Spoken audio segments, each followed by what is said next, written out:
Good morning. आज हम vectors पे कुछ और सवाल लेते हैं। वेक्टर हमने पूरा पढ़ लिया, आपको असाइनमेंट भी दिया जा चुका है। अब उस पर कुछ और क्वेश्चंस देखते हैं। तो आज का पहला सवाल हम ले रहे हैं, find a unit vector in the direction of resultant of two vectors a and b where a vector is this and b vector is this. 2i cap plus 4j cap minus 5k cap and b vector is i cap plus 2j cap plus 3k cap. Now what should we do? ऐसा कोई भी सवाल आ सकता है। Find a unit vector in the direction of A cross b. अभी आ गया ए प्लस बी। तो सबसे पहले आपको वेक्टर निकालो जिसकी डायरेक्शन में यूनिट वेक्टर निकालना है। तो हम लोगों ने क्या किया, हम लोगों ने vector a plus vector b निकाला।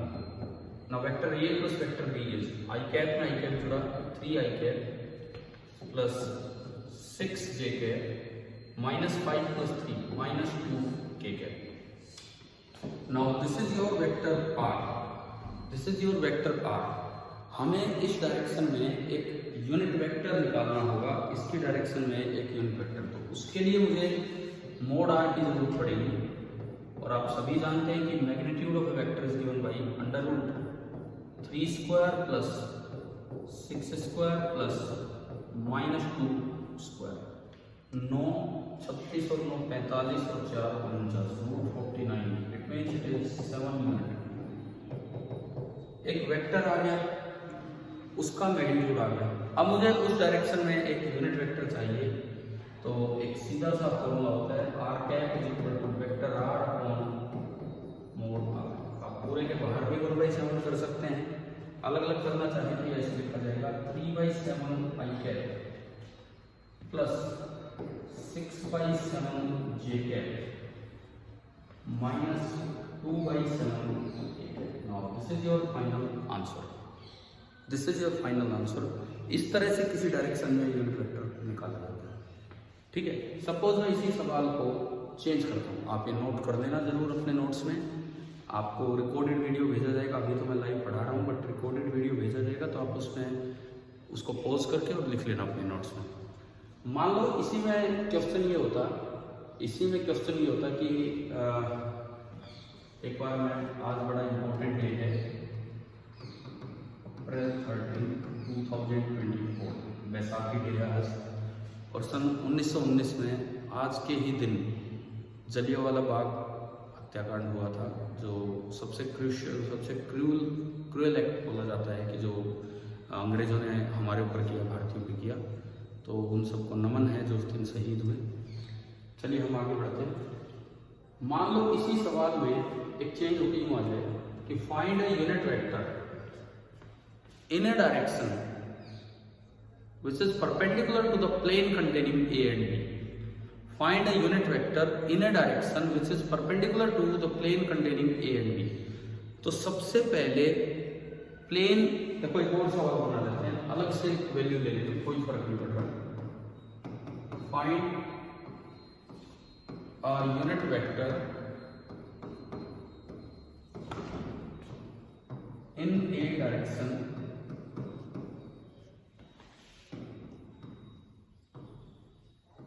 perpendicular to the plane containing vector A and vector B. Perpendicular to the plane containing vector A and vector B, where vector A, suppose उससे मैं अलग ले रहा हूँ i cap plus j cap plus k cap, and vector B is 2i cap minus j cap plus k cap.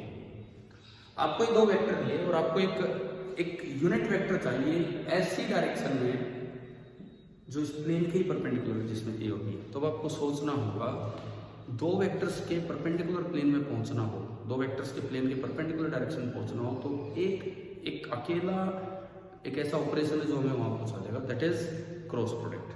तो आपको क्या कर लेना चाहिए? सॉल्यूशन देखिए।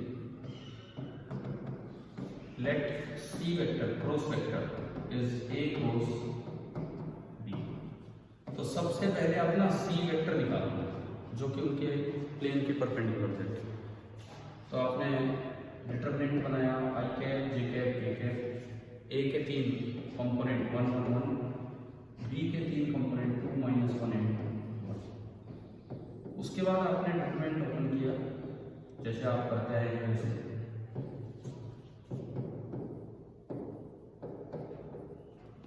आई कैप के साथ आना है 1 × 1 माइनस माइनस 1, आपको आता होगा डिटरमिनेंट ओपन करना। इसके साथ आना है 1 - 2 और इसके साथ आना है -1 and 2। तो आपने इसको बोला 1 + 1 2i के सी वेक्टर आगे करें 2i के -1 and +1 हो गए प्लस j के -1 - 2 -3 ठीक है। Now this is a vector perpendicular to the plane containing a and b, और आपको उस डायरेक्शन में क्या चाहिए, यूनिट वेक्टर। तो अब मुझे सी का मोड निकालना होगा, √2² + 1² + -3², 4 और 1 5 और 9 5 √14। √14 यूनिट इसका मोड आया। तो जो वेक्टर आपको चाहिए, जो हमारा आंसर बनेगा सी कैप जो हमारा आंसर बनेगा, इससे डिवाइड कर दो 1/√14 टाइम्स, आप चाहे तो पूरा वेक्टर ऐसे लिख दो 2i कैप + j कैप -3 ठीक है। तो इस तरीके से पहुंचा जाता है in a direction perpendicular to the plane containing the two vectors, और in a direction perpendicular to both the given vectors a and b। आप b क्रॉस a निकाल के उसका यूनिट वेक्टर भी निकाल सकते थे, वो भी आपको यही आंसर देगा। शायद समझ आ रही है, आप नोट कीजिए। तीसरा सवाल है, तो ये हमारा क्वेश्चन नंबर 2 हो गया था। थर्ड क्वेश्चन हम लेते हैं इस क्लास का, क्वेश्चन नंबर 3। दो फोर्सेस दिए हैं, कोई भी vector p and vector q, such that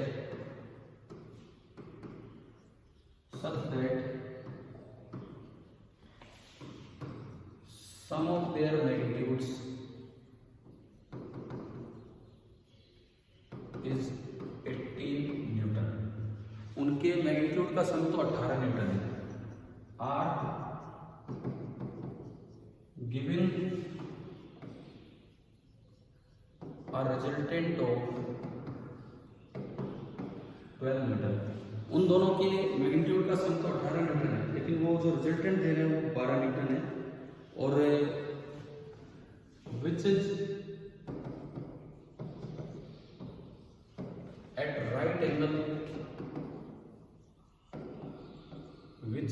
right angle to the smaller force. वो स्मॉलर फोर्स के 90 डिग्री पे है, ठीक है। तो आपको निकालना है find the magnitudes of two forces. Find the magnitudes of two forces. आपको यह बताना है कि उन दोनों का मैग्नीट्यूड क्या क्या आने वाला है। वेक्टर सम पे एक अच्छा सवाल है, चलिए इसको देखते हैं। आपने नोट कर लिया होगा, ये तो रोक के आप नोट कर सकते हैं। देखो, एक छोटा फोर्स है, लेट इट बी P, एक बड़ा फोर्स है, लेट इट बी Q। अच्छा, मैंने एंगल ऑब्ट्यूज क्यों बनाया? क्योंकि इनका जो रिजल्टेंट है, देखिए मैंने पैरेललोग्राम कंप्लीट किया,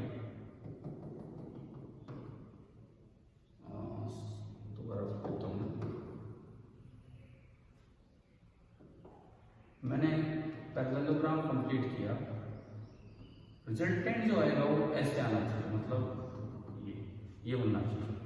now this is the resultant force, these are P and Q। Resultant छोटे वाले के 90 डिग्री पे है, गिवन है, जिसका मतलब P और Q के बीच का एंगल ऑब्ट्यूज होना ही है। सपोज ये एंगल कुछ भी अल्फा हो गया, थोड़ा सा और मैंने एक्स्ट्रा माना। अब आपको दो चीजें गिवन है, एक तो P और Q के मैग्नीट्यूड का सम है 12, और एक R की 18, ये तो 18 है, और R का मैग्नीट्यूड दिया है 12, और ये एंगल बिल्कुल 90 डिग्री आपको दे दिया है। अब आपको बताना है कि P और Q के मैग्नीट्यूड्स क्या होंगे, ये हमें करना है।